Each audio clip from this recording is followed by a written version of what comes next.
On enlever ça, non? Allez.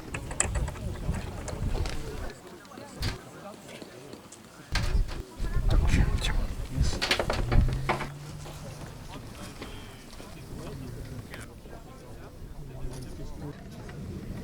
Bon, faut amener le niveau. Là, il est ouvert.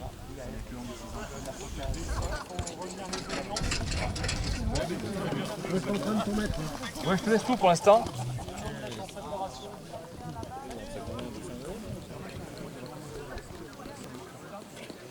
Vous êtes le créateur de WebAstro, vous appelez Florent Bouillon, de mon vrai nom, créateur de bugs sur le forum. Oui. Et comment vous est venue l'idée de créer ce forum? Eh bien, à l'origine, je tenais un site web d'astronomie avec d'autres personnes, dont Logastro sur le forum. Et on était en contact avec d'autres sites web d'astronomie. Et on avait un forum sur le site qui marchait très faiblement, on va dire. Il y avait juste quelques personnes dessus, peut-être une dizaine. Et l'idée de base de WebAstro, ça a été simplement, puisqu'on a un forum qui marche un tout petit peu, autant faire un forum commun avec tous les autres sites et faire un site séparé qui sera l'interface en quelque sorte de contact entre tous les sites participants. Et donc on a une ribambelle de sites web d'astronomie qui se sont mis en commun pour faire fonctionner ce forum. Alors en termes d'utilisateurs actifs sur WebAstro, c'est à peu près 1500-1600. Par utilisateur actif, c'est les gens qui viennent régulièrement sur le site, qui viennent par exemple plusieurs fois par mois. En termes de fréquentation totale, parce qu'il y a aussi les gens qui viennent des moteurs de recherche voir les informations, c'est 1 million, 1,5 million de pages vues par mois à peu près. C'est énorme. Ça marche bien. Après, on a tous les services ont leurs propres données, on va dire la galerie a peut-être 40 000 images postées dessus, le forum est à plus de 2 millions de messages. Pour la vitesse. Forcément, quand on a un rassemblement d'astronomes amateurs, il y en a toujours pour vouloir organiser des manifestations comme ça. Déjà, dès les débuts du site, on a eu quelques petites rencontres à petite échelle entre astronomes amateurs. Et là, les festivals en particulier, c'est Dédé et Jaco qui ont eu l'idée de faire un gros rassemblement donc, pendant l'été. Pour WebAstro, dans le cadre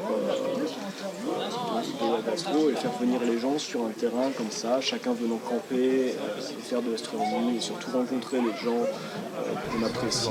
Moi, au bout de 6 mois, ça avait rouillé. Ah bon? J'ai dû mettre un coup de peinture noire. Il faut que tu contrôles de temps en temps, quoi. Parce qu'avec l'humidité... Ils sont pas en inox? Écoute, j'avais fait des photos. J'avais fait des photos, je l'avais signalé d'ailleurs. En retendant la toile, Ah, ça va mieux là. plus le système. En fait, tu peux le faire en mathématiques, mais il faut connaître ton réducteur, il faut connaître. J'avais 1090. Non, j'ai 1098.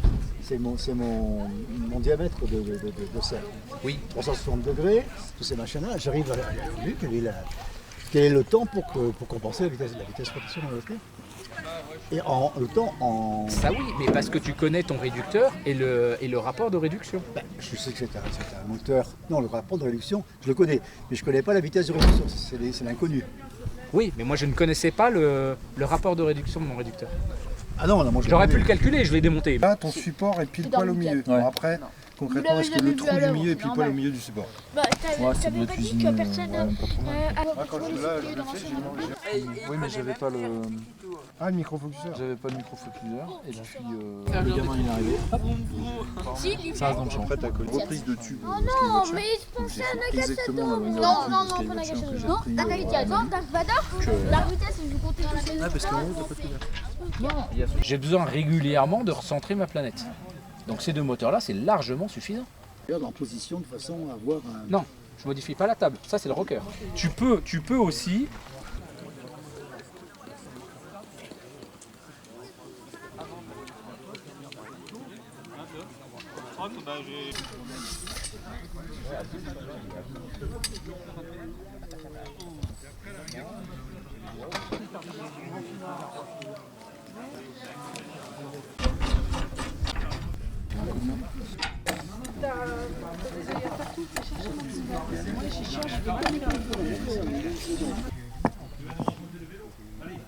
Qu'est-ce que tu veux? Comme ça, il faut arriver. Ouais.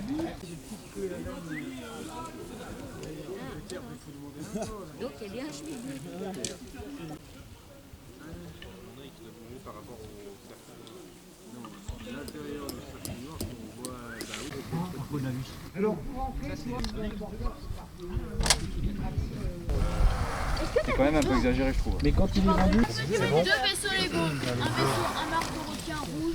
En fait,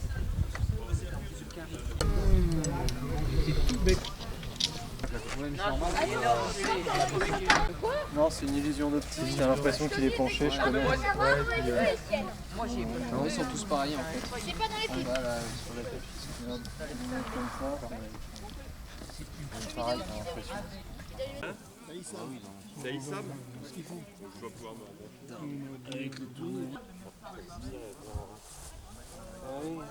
J'arrive à dessin celui-là.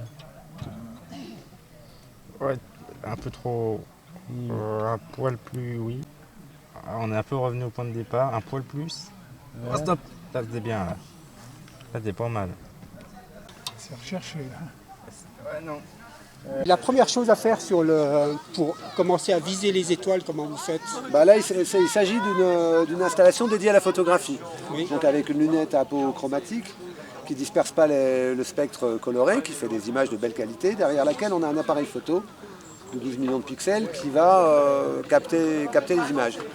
On va faire des poses les plus longues possibles et les plus nombreuses possibles pour accumuler beaucoup de signal, puisqu'on photographie des objets faibles. Les nébuleuses, c'est pas des phares dans la nuit, c'est pas des flashs, ça émet très peu de photons.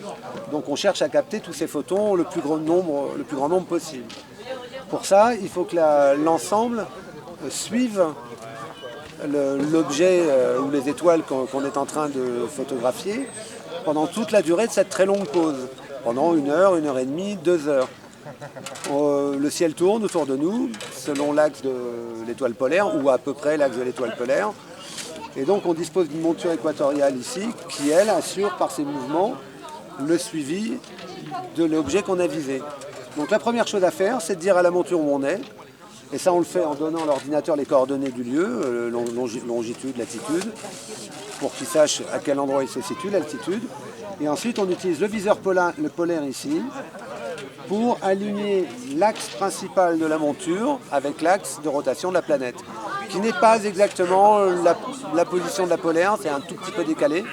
Et c'est justement cette petite manip qu'on doit faire au début, qui consiste à dire à la monture, voilà, l'axe de rotation de la Terre est précisément à cet endroit-là. Donc là, vous visez de quel côté là? Donc on met l'œil ici, et là-dedans on va apercevoir la polaire, hein, dans ce petit oculaire ici, qui traverse la monture. Donc l'image de la polaire vient ici, et elle se superpose à un petit verre dépoli sur lequel on a des indications horaires, et on va venir faire coïncider la polaire avec sa position théorique en fonction de la latitude et la longitude. Et quand c'est très bien fait, on est capable de faire des photos de longue exposition sans que l'objet ne dérive et qu'on ait des images floues. C'est tout le travail de base, voilà.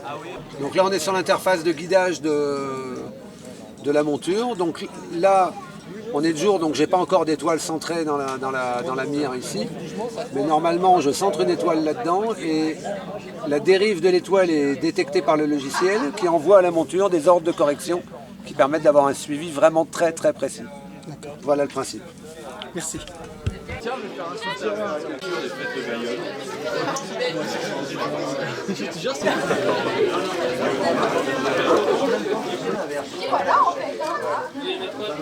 Ça, ensuite, je crois. J'ai l'impression, il a pris qu'il est reparti, il met pas beaucoup. Ouais, je vois plus ce que tu veux dire. Notre petit rond couleur ciel, il n'a pas beaucoup bougé, peut-être même pas du tout par rapport au grand cercle noir. Alors, cercle noir. Si. Bien sûr. Ouais, mais là c'est. Tu l'avais pas il y a 2 ans. Ciel, ah, ouais, rond couleur ciel.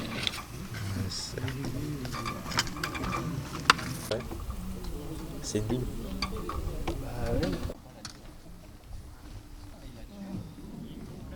Sur le forum là, Il faut revenir les oignons.